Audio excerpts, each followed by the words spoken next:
umukozi w'Imana ageze hakurya y'inyanja, arambutse akiza ibya mbere, umuraba arawukize, uburyo bamujugunyaga hirya no hino avuga ngo noneho ibi bintu biragenda bite, Imana iramwomboye, ariko asanga incira nayo iramutegereje. Hari igihe ukiri ikintu cya mbere, icya kabiri ugasanga nacyo kigutegerereje hakurya. Ndagira ngo nkubwire, hari ibintu byinshi Imana yagukijije, hari uburyo Imana yagiye ikurwanirira. Icya mbere yaragukijije wari urwaye uri muzima. Yewe hari bamwe yahaye kwiga bariga bararangiza amashuri, uyu munsi badafite akazi, ariko hari n'abandi yateje intambwe baragafite. Hari abandi nabo barangije bari aho ngaho, mbibutse ko amashuri aratandukanye, hari abiga y'umwuka n'ay'umubiri, bategereje ko Imana ibyo yabavanyemo bakabona ibarengeye, bategereje ko izabarengera no ku bindi. Ariko n'uyu munsi iyagukijije ibya mbere yiteguye no kugukiza ibya kabiri.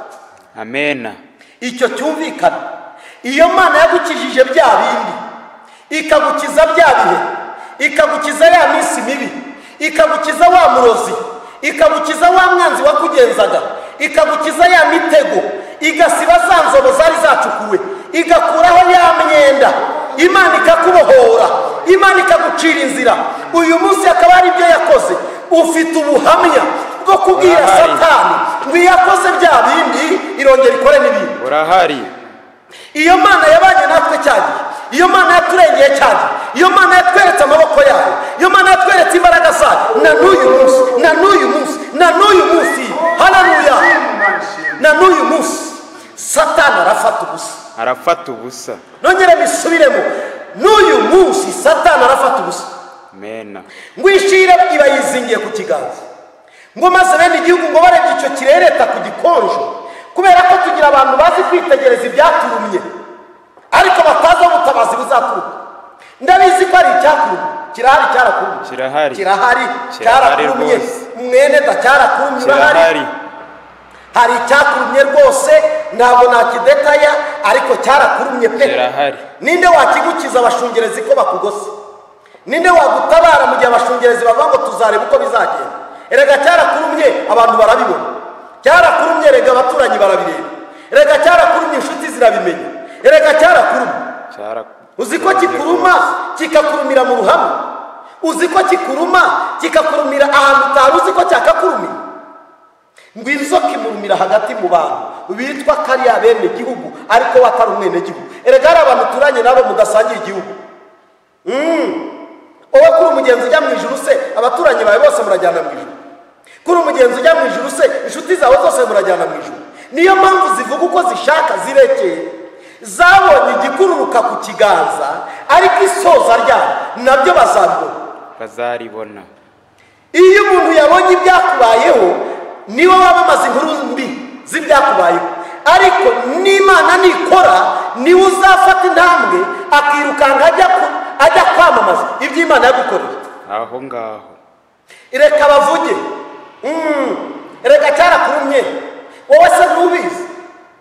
Reka bavuge cyarakurumye, reka cyarakurumye. Erega reka mubwire, hari igihe kikuruma hagati yawe n'umugabo n'umugore, abantu bakamenya ko cyarumye umugabo cyangwa umugore.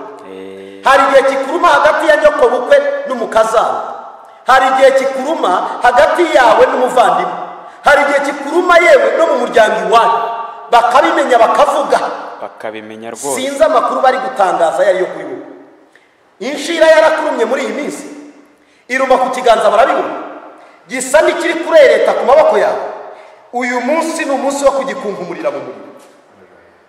Ijambo ndibusore zo tugiye gusengeraho ni ijambo ryo kuvuga ngo iyo nshira yakurumye tugiye kwikunkumurira mu muriro. Amahirwe dufite, hari umuriro w'umwuka ukiri muri twebwe. Amen. Hari umuriro, hari imbaraga z'umwuka zigikorera muri twe. Izo mbaraga iyo Samson yigeze kuba mu mahirwe ya nyuma nkwereke, ongera umeze agasatsi gusa, ongera ucane igicaniro, ongera n'izindi mbaraga, ongera undememo undi mutima, izo mbaraga korera amaso yawe. Amina. Horere aya maso afite abantu. Amina. Ndagira ngo nkubwire, cyarakurumye barabibona, cyarakurumye di. Ariko Imana yavuze ngo kuri iyi ncuro satani arafata ubusa. Kuri iyi nshuro satani arafata ubusa. Kuri iyi nshuro umwanzi wawe arafata ubusa. Kuri iyi nshuro amagambo arashira ivuga rwose. Ngo maze mukozi w'Imana ngafata icyo kirere agikunkumurira mu muriro. Agikunkumurira mu muriro. Igihe cyageze ngo agire ibintu kunkumurira mu muriro. Igihe cyageze ngo imbaraga z'abantu tuzirekurire mu muriro.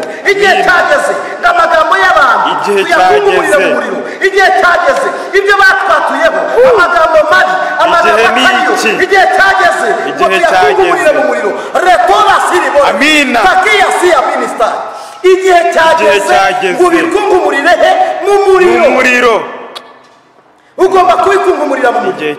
Hari ibintu ugomba kwiyamura. Hari umwambaro utari uwawe. Iyo ndwara si yawe. Ibyo bibazo si ibyawe. Ntacyo upfana nabyo.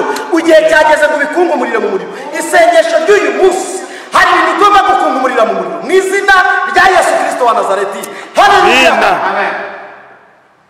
Bigomba gukungumurirwa mu muriro. Ijambo ryaravuze ngo Abisiraheli ngo batuzwe n'Abanyegiputa ngo Imana icamo inyanja mo kabiri ngo ariko ngo ntibamenya ko ari Imana yicaye barabakurikirana. Uva mubwire hari inzira iri kugucira, hari n'ibindi gukurikirana biragukurikirana ariko ntibaze uwaciye inzira. Amina. Inzira urimo wayiciriwe n'Imana, hanyuma ibikwirukanka inyuma hari uburyo Imana ijya ibivuga ngo Abanyegiputa barabakurikira. Imana iravuga ngo nimubareke. Ndagira ngo nkubwire ibigukurikiye bireke. Umva ukuntu Imana igiye kubigenza, umva ukuntu igiye kubikora. Amina. Ngo ako kanya ngo bageze hakurya Imana ibwira Mose, iramubwira ngo strategy irahindutse. Mwarimu mwambuka inzira ifunze, ariko aka kanya igiye gufungana. Igiye gufungira ku Banyegiputa ariko ku Bisirayeli kinguke. Uva mubwire Imana igiye gukingura inzira imbere yawe, igiye gukingura imiryango imbere yawe, ariko ku banzi bawe ugiye gufungana. Haleluya. Ngo Imana ibwira Mose mu gice cya 14 n'umurongo wa 24. Bibiri mvuko ivuge, mvuko bibiri bivuga, iravuga mu gicuku cyane Uwiteka yitamurira mu nkingi y'igicu. Ndagira ngo nkubwire uri mu minsi Imana igiye kwitamura. Uri mu minsi kwiyerekana. Uri mu minsi Imana igiye kugusura. Uri mu minsi imbaraga z'Imana zigiye kwiyerekana muri iyo nyanja. Ngo Imana ireba Abanyegiputa amagare yabo n'ibiki byabo ngo bicikamo igikuba. Imana ibirebe bicikemo igikuba. Imana ibirebe bitangire guhinduka. Amina. Imana ibirebe bitangire kunyeganyega. Birarebye gusa ngo bacikamo igikuba. Ndagira ngo mvugane nawe, Imana ibirebe. Imana ibakundere, ibarebe, yongere ibarebe, yongere ibarebe, nongere bivuge, yongere ibirebe bicike mu gikuba. Ibirebe rwose. Umva uko ijambo rivuga ngo mu gicuku cyane mu Uwiteka aritamura. Ngo maze ngo abarebye gusa ibibazo bitangira kuvuka mu Banyegiputa. Mva nkubwire abari bazi ko bagiye kuguteza ibibazo nibo bagiye kubigira. Abari bazi ko bagiye kuguhitana nibo bagiye kongera gusubirana ibyaha. Ndagira ngo nkubwire hari ibintu bagomba gusubirana mu izina rya Yesu. Hari ibintu bagomba gusubirana. Ibyo si ibyawe. Iyo minsi urimo ugomba kubihakana. Nakubwiye ngo Satani arafata ubusa. Ufite impamvu zo kujurira, ufite impamvu zo kutabyemera mu izina rya Yesu. Amina. Ngo maze ngo Imana ibwira Mose ngo tugiye kubakunkumurira mu nyanja. Gahunda uyu munsi hari ibintu bigomba gukunkumurirwa mu nyanja. Uyu munsi none hari ibintu tugiye gukunkumurira mu nyanja, tubikunkumurire mu muriro. Hari ijambo ryitwa gukunkumura. Imana igira ibintu ikunkumura ku bugingo bwawe, ku buzima bw'umuryango wawe, ku buzima bw'abawe. Imana igira ibintu ikunkumura mu izina rya Kristo Yesu. Ngana ku musozo ngo Imana imaze kubwira uwo bita Pawulo ngo akunkumure icyo kirereta kimaze kuva mu biganza, ngo abantu bahindura amagambo. Ubundi harageze ngo bahindura amagambo. Hageze ngo amagambo ahinduke. Amagambo agomba guhinduka. Uko witwaga bigomba guhinduka. Uko wabwirwaga bigomba guhinduka. Uko watukwaga bigiye guhinduka. Uko wahamagarwaga ukabwirwa amagambo akomeretsa bigiye guhinduka. Uri mu minsi ibintu bigomba guhinduka, amagambo agahinduka mu izina rya Yesu. Ngiye gusoza dusenga. Amina. Ibyo bintu ubwirwa ugomba kubyiyambura.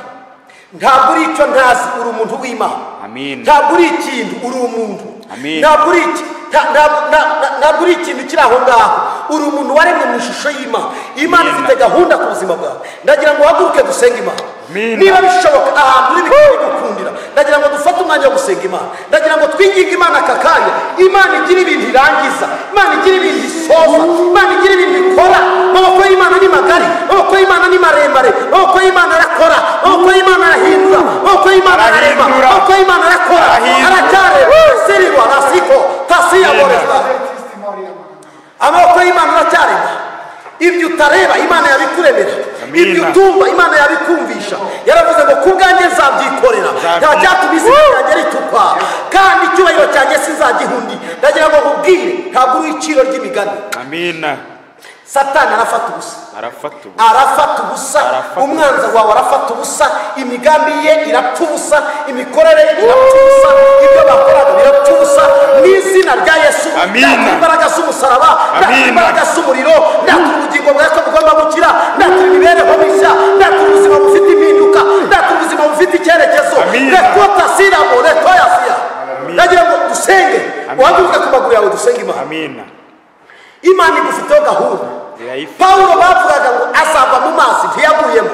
Pawulo bari baziga arapfa, yishwe n'inshira, aragenda agera kwa Kayisari. Uzagera kwa Kayisari uko byagenda kose, uzagera imbere y'Imana, uzagera imbere y'uwakubambiwe, uzagera imbere y'uwagucunguye. Imigambi ye ni myiza kuri wowe, itangira ryawe ni ryiza, n'isoza ryawe ni ryiza. Kabone nawe ryaba ryarabaye ribi, ariko isoza rizaba ryiza. Bana n'Imana tugiye gusenga. Letora siri boresta.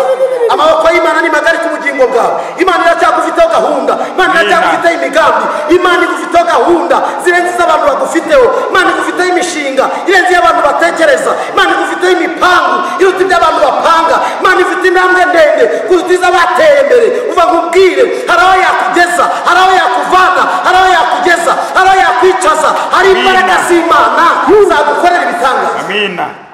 Ndagira ngo dusenge Imana, ndagira ngo twinginge Imana muri uyu mwanya. Hari ibintu tugomba gukungumuka. Ufatwa agatambaro, uvuga ngo hari ibintu bigomba gukungumuka. Ndabikungumurira mu muriro, ndabikungumurira mu nyanja, ndabikungumurira mu mazi, ndabikungumura. Isaha yo kubikungumura, isaha yageze, umunota wageze, amasegonda yageze. Hari ibigomba gukungumuka, hari ibigomba kumanuka mu mbaraga z'Imana. Reto sikitaibo, reto siri wala siyabo. Hari ibigomba gukungumuka. Ibyari mu rugo rwawe bitinjijwe n'Imana bigomba gukungumuka. Ibyari mu bana bawe bitazanywe n'Imana bigomba gukungumuka. Ibyari ku mugabo wawe, ibyari ku mugore wawe, ibyari mu mushinga wawe, ibyari mu kazi kawe bitazanywe n'Imana bigomba gukungumuka, bigomba gukungumuka. Ndabirekurira mu muriro, ndabirekurira mu nyanja, mu izina rya Yesu. Imana nkore igiye kubikungumura. Ndagira ngo uhaguruke dusenge. Uri Imana yo kwizera, uri Imana y'amaboko magari, uri Imana yihagije, uri Imana y'ububasha n'ubushobozi, uri itangiriro ukaba n'iherezo, uri Alfa na Omega. Ibyaremwe byose biri mu maboko yawe. Imbaraga zawe zisumba izindi mbaraga zose. Ibimenyetso n'ibitangaza bizaherekeza abizera. Iryo ni ryo jambo avuganye nawe. Ndasenza aka kanya, rekura imbaraga, rekura umuriro ku byari byaratugose, byari bitubose, mu izina rya Yesu. Aka kanya hari ibintu dukungumuriye mu muriro, hari ibintu dukungumuriye mu muriro, hari amadeni dukungumuriye mu muriro, hari ubushomeri dukungumuriye mu muriro, hari imbaraga z'ikuzimu turi basaka kanya turekuriye mu muriro. Ibyarwanyaga umuryango, ibyarwanyaga itorero, ibyarwanyaga igihugu, ibyarwanyaga umuryango, ibyarwanyaga abera, ibyarwanyaga abana b'Imana. Aka kanya mu mbaraga z'Imana turasenze. Rekura umuriro, rekura imbaraga. Aka kanya hari ibigomba gupfa mu izina rya Yesu, hari ibigomba gupfa mu izina rya Yesu, hari ibigomba gupfa mu izina rya Yesu. Ijuru rikinguke, ukingurira ubwoko bwawe, urekure ubutabazi. Iyerekwa ryose uri kumva ku bwoko bwawe urisoze, kuko uri Imana itabeshya. Ndabishimiye umwanya.